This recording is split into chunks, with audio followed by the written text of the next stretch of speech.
Which side are you on, boys? Which side are you on? We'll move to this big question that is always an elephant in the room. I don't want to pay union dues. Why would I pay union dues to come to work? Who would like to take that one? I don't want to pay union dues. Why would I pay union dues to come to work? We hear this all the time. I can, Dan. You know what, Dan? If you want to jump in first, it's been working. You hit them first, and I hit them second. It's been working. So go ahead, brother. Uh, well, the first thing that I would say to people that they need to understand is that you don't pay one single penny in union dues until you've negotiated a contract and accepted a contract. So there is zero chance that I would vote on anything that doesn't more than make up the amount of dues that I'm going to pay. I would vote no all day long on that stuff. So there's no risk to it. I mean, and look around the industry, the unionized carriers, pretty much all of them are making more than what we're making. So we need to get it in writing. We need timely raises. Yeah, I would start off with that. Just that you don't pay a single penny in union dues until you voted on. Like, if somebody's going to vote yes on a contract that doesn't more than make up for it, I'm going to speak out against you as well, because vote no on that thing. Go ahead, Flex. Yeah, I mean, he hit the nail on the head again, man. He knocking him out the park today. It's hard following the cleanup hitter when he's hot. But but yeah, like you said, man, you're worried about paying dues instead of bettering our work environment. And currently you're losing while you're scared to pay dues. You're losing more than what anybody's dues is anywhere. You're losing more than that a month. Currently, we don't know when our next raise is or what it's going to be. We are currently losing more than you're going to pay in dues, probably for a year, because everybody else understands when their raise is coming and what it's going to be. You can make zero adjustments until they feel like, okay, we've been holding out long enough. Let's tell them what we're going to give them. Let's tell them about the 5% we're going to give them, or even the 7% or 10%. They're not going to make us lead like industry leading. You know what I'm saying? And people will say, even if we came out and we topped whoever's at the top right now with an industry leading pay per hour, the only reason they're going to do it is because somebody's getting ready to jump us in the next 6 months, and that we make so much less on the back end.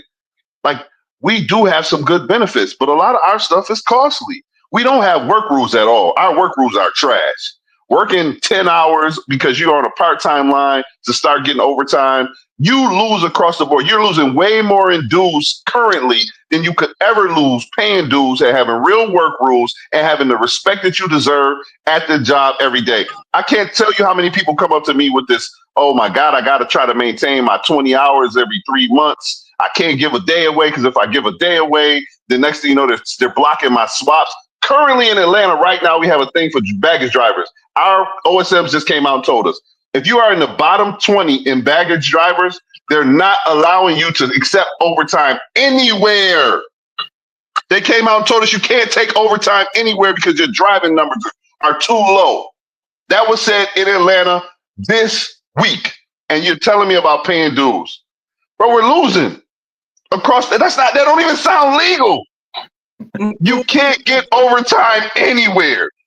But you're telling me we're a family. How is that fair? If they're telling you we're going to use favoritism, we're going to not allow people to swap, we're going to not allow people to take overtime, we're going to prevent you from making money for your family. And you got to be out here and do it unsafely because we already know that the operation is unsafe. In Atlanta, we currently ride around, regardless of how cold it is, if it's storming, raining, which are the worst days. Any online driver will tell you that's the worst day to work. In a tug with no cover on it. You can't even pick your head up and look, but you're telling me go outside to be safe. You're telling me go outside and keep your bump caps on. You're telling me about safety. Safety, everything's safety. Safety means don't tear up one of these planes because a plane that you hit can't make money, and don't say anything to mess up our brand. That's what the social media policy is about. Safety don't have nothing to do with us. Because you are replaceable. All of us. None of us are irreplaceable at the job. And they've set that up that way.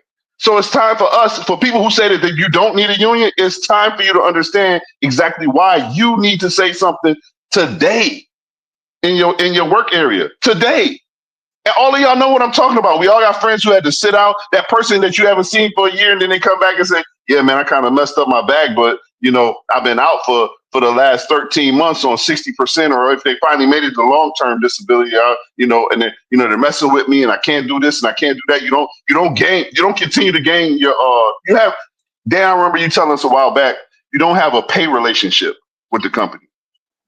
You're a sidebar if something happens to you. And that's a problem. That's why we need to unionize. We need to better our workplace, our relationship, our toxic relationship with a company who feels like food trucks, pizza, popcorn, and nonsense is what we're here for. And we're not here for that.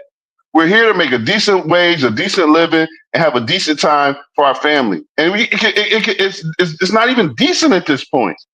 We just out here collecting a couple dollars. And I stand for change. And I am with the I am. Ooh, how do I even come with the next question? Let's give a hand clap on that. This has been a candidate upsetting. Whoa.